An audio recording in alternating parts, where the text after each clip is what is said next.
ماشاءاللہ بہت ہی دلسوز انداز میں جناب قاری ممتاز صاحب نے نعتیہ کلام سے ہمارے دلوں کو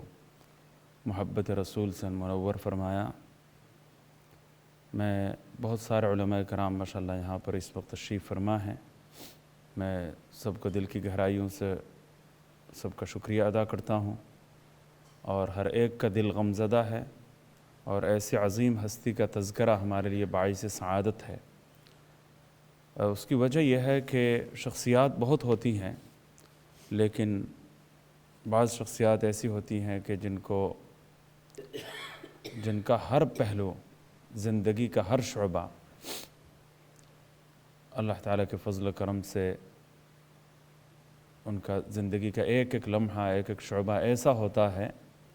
کہ اس پر بجا طور پر فخر کیا جا سکتا ہے، اور وہ اہل اللہ میں سے ہے۔ حضور صلی اللہ علیہ وسلم سے جب پوچھا گیا کہ اہل القرآن یہ کون ہے؟ اہل القرآن ہم اہل اللہ و خاصتہ۔ اہل قرآن جو ہوتے ہیں ان کی تعریف، ان کا تعارف خود جناب نبی کریم صلی اللہ علیہ وسلم نے ارشاد فرمایا کہ وہ اہل اللہ ہے، اور اللہ کے خاص جو بندگان ہوتے ہیں، مقرب ترین جو لوگ ہیں، وہ ہوتے ہیں اہل قرآن۔ تو حضرت مولانا اظہار احمد قاسمی صاحب رحمۃ اللہ علیہ کے لیے، جن کے ذکر خیر کے لیے آج کا یہ پروگرام منعقد کیا جا رہا ہے، یہی بات سب سے میں سمجھتا ہوں کہ اہمیت کے حامل ہے کہ وہ اہل قرآن میں سے تھے۔ اور اہل قرآن کے بارے میں جناب نبی کریم سرور دو عالم صلی اللہ علیہ وسلم کا ارشاد گرامی یہ ہے کہ وہ اہل اللہ و خاصتہ۔ اہل قرآن وہ ہیں جو اہل اللہ ہیں۔ اہل اللہ وہی ہے جو اہل قرآن ہوتے ہیں، اور اہل قرآن ہونا یہ اہل اللہ ہونے کی دلیل ہے، اور اللہ تعالیٰ کے مقرب ترین افراد میں شامل ہو جانے کا سب سے بڑا موقع اور سب سے بہترین نادر موقع اسی کو حاصل ہوتا ہے کہ جو اہل قرآن میں سے ہو جائے۔ تو حضرت مولانا اظہار احمد قاسمی صاحب بلا شبہ اس حدیث کے مصداق تھے۔ ان کی زندگی کا ایک ایک لمحہ اگر کہا جائے کہ قرآن کریم کے ساتھ جڑا ہوا ہے تو اس میں کوئی مبالغہ نہیں ہوگا۔ وہ بیماری کے عالم میں ہم تو سستی کا مظاہرہ ہی کریں گے، تو بیماری کے عالم میں پورا ختم قرآن روزانہ کر لینا، سبحان اللہ، یہ اس دور میں یعنی بہت کامیاب نہیں بلکہ نایاب ہے۔ اس کی مثال نہیں ملتی۔ ہمارے صحیح بخاری شریف کے استاذ تھے حضرت مولانا شیخ الحدیث حضرت مولانا صاحبان محمود صاحب رحمۃ اللہ علیہ، ان کا یہ حال تھا کہ وہ روزانہ ایک مرتبہ پورا قرآن کریم ختم فرما لیتے تھے۔ تو ایسے لوگ شاذ و نادر پورے ملک میں کوئی ایک ملتا ہے، یا کئی ملکوں میں اکا دکا ملتا ہے۔ تو اللہ تعالیٰ نے ایسی ہستی حضرت مولانا کی عطا فرمائی ہے، اور ایسی قرآن کریم کے ساتھ وابستگی اور محبت حضرت کو عطا فرمائی ہے کہ اس کی مثال واقعی نہیں ملتی۔ تو ان کا تذکرہ اگر کیا جائے تو اس سے بڑھ کر بابرکت مجلس اور کیا ہوگی۔ حضرت سفیان بن عیینہ رحمۃ اللہ علیہ کا قول ہے کہ فرمایا کہ عند ذکر الصالحین تنزل الرحمہ، کہ جہاں پر اللہ تعالیٰ کے صالح جو بندے ہیں، نیککار بندے ہیں، ان کا جہاں پر تذکرہ کیا جاتا ہے اسی مقام پر خصوصی رحمت نازل ہوتی ہے۔ اور میرا دل گواہی دیتا ہے، اور ظن غالب یہی ہے کہ آج انشاءاللہ تعالی یہاں اس مجلس میں رحمتیں نازل ہو رہی ہیں۔ ان کا سراپا دیکھ کر کتنے لوگ ہیں جو اسلام کا دلدادہ ہو جائیں گے۔ یہ جسمانی کیفیت اور شکل اور صورت کو دیکھ کر اسلام کی حقانیت اور اسلام کی روحانیت کا اندازہ ہو جاتا ہے۔ ایسی شخصیات میں سے حضرت مولانا اظہار احمد صاحب قاسمی رحمۃ اللہ علیہ شامل تھے۔ میں اس موقع پر حضرت مولانا طاہر فیاض صاحب سے پہلے یہ عرض کروں گا کہ وہ تشریف لائیں اور اپنا مختصر خطاب پیش فرمائیں آج کے اس پروگرام کی نسبت سے۔ بہت سارے علماء کرام ہیں، ان کو انشاءاللہ تعالی بلایا جائے گا وقت پر۔ تو آپ سے گزارش کرتا ہوں کہ مولانا طاہر فیاض صاحب تشریف لائیں۔ آپ ماشاءاللہ ساؤتھ مسجد ابو بکر کے امام رہے ہیں، اور آج کل کی مصروفیات کا پورا علم نہیں ہے، تو وہ تشریف لاتے ہیں مولانا طاہر فیاض صاحب ماشاءاللہ۔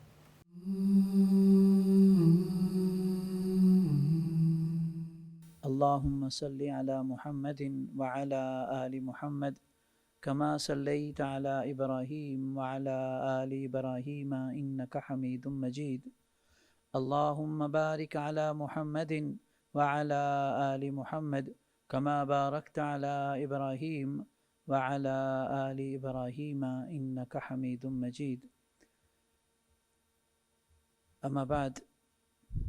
میرے محترم اکابرین، علماء امت، احباب گرامی، حاضرین و سامعین، خصوصاً حضرت مولانا قاسم رشید صاحب اور حضرت مولانا اظہار احمد قاسمی صاحب کے برادر محترم حضرت مولانا سلیم صاحب، میں سب آپ حضرات سے دل کی اتھاہ گہرائیوں سے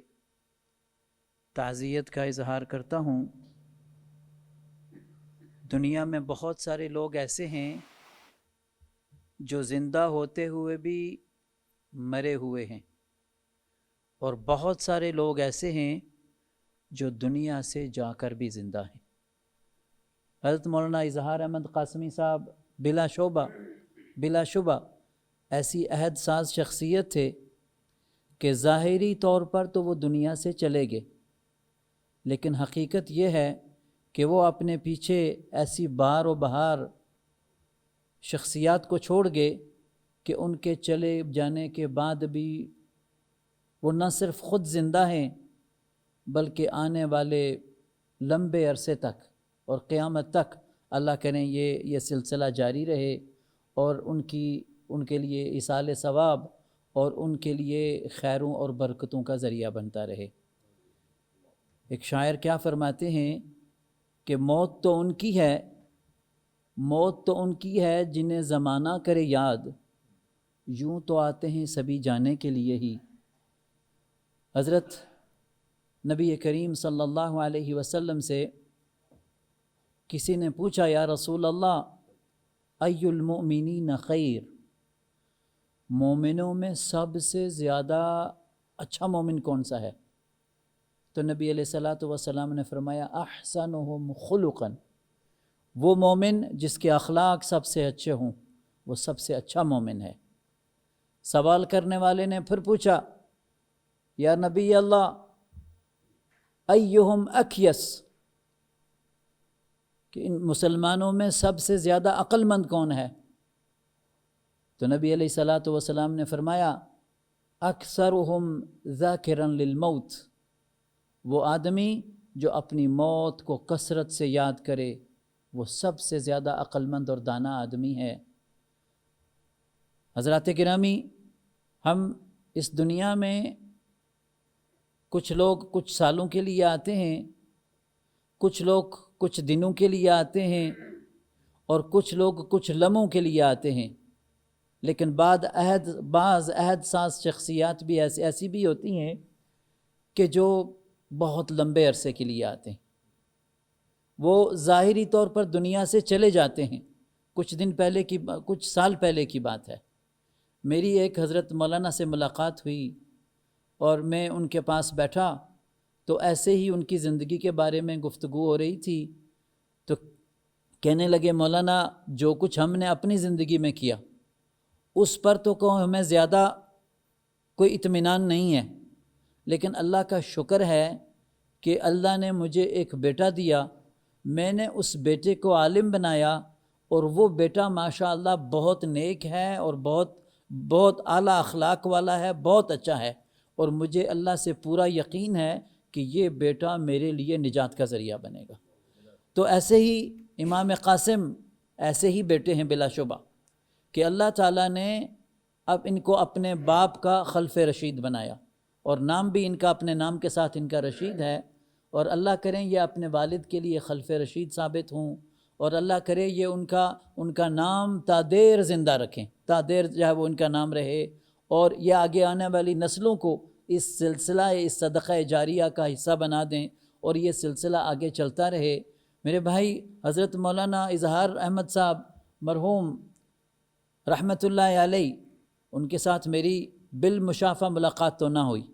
لیکن یہ ہوا کہ اقرا ٹی وی پر ان کا درس قرآن سننے کا شرف حاصل ہوا، یہ شاید 2 سال پہلے کی بات ہے کہ ایک دن میری گھر والی کہنے لگی کہ آپ کو پتہ ہے یہ جو مولانا صاحب ہیں بہت بوڑھے ہیں، بڑی عمر والے ہیں، لیکن ان کا آج بھی یہ معمول ہے کہ یہ روزانہ ایک قرآن کریم مکمل فرماتے ہیں، ایک قرآن کریم کی تلاوت مکمل فرماتے ہیں۔ تو میرے لیے یہ بڑی جو ہے وہ اچنبھے کی بات تھی کہ بڑے بڑے جو ہے وہ بہت سارے ہم جو ہے وہ لوگ ہیں کہ جو اس معاملے میں بڑی کمزوری کا شکار ہیں،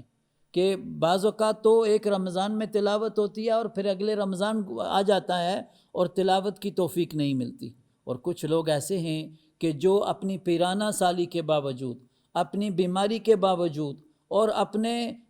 مختلف آزار کے باوجود اللہ نے ان کو اپنا ایسا قرب عطا کر دیا کہ وہ آج کے دور میں بھی روزانہ اپنی باقی مصروفیات کے ساتھ ساتھ اپنی بیماری اور تکلیف کے ساتھ ساتھ اللہ نے ان کو یہ توفیق دی کہ وہ روزانہ قرآن کریم ایک مکمل قرآن کریم کی تلاوت فرماتے تھے، مکمل قرآن کریم کی تلاوت فرماتے تھے۔ اور اولئک آبائی فجئنی بمثلہم اذا جمعتنا یا جریر المجامع، کہتے ہیں کہ جو ہے وہ یہ ہمارے آباء و اجداد ہیں، یہ ہمارے روحانی جو ہے وہ والدین ہیں کہ جن کو اللہ تعالیٰ نے ایسا جو ہے وہ ملکہ عطا فرمایا، ایسی کیفیت عطا فرمائی، اور جن کو اللہ تعالیٰ نے یہ خاصہ عطا فرمایا کہ آج کے دور میں بھی انہوں نے جو ہے وہ صحابہ کرام کے دور کی یاد کو زندہ فرمایا ہوا تھا۔ حضرت مولانا اظہار احمد قاسمی صاحب ہم سب کے لیے مشعل راہ تھے، اور جو ہے وہ ہم سب کے لیے جب بھی کسی بزرگ کا یہاں سے دنیا سے چلا جو ہے وہ انخلا ہوتا ہے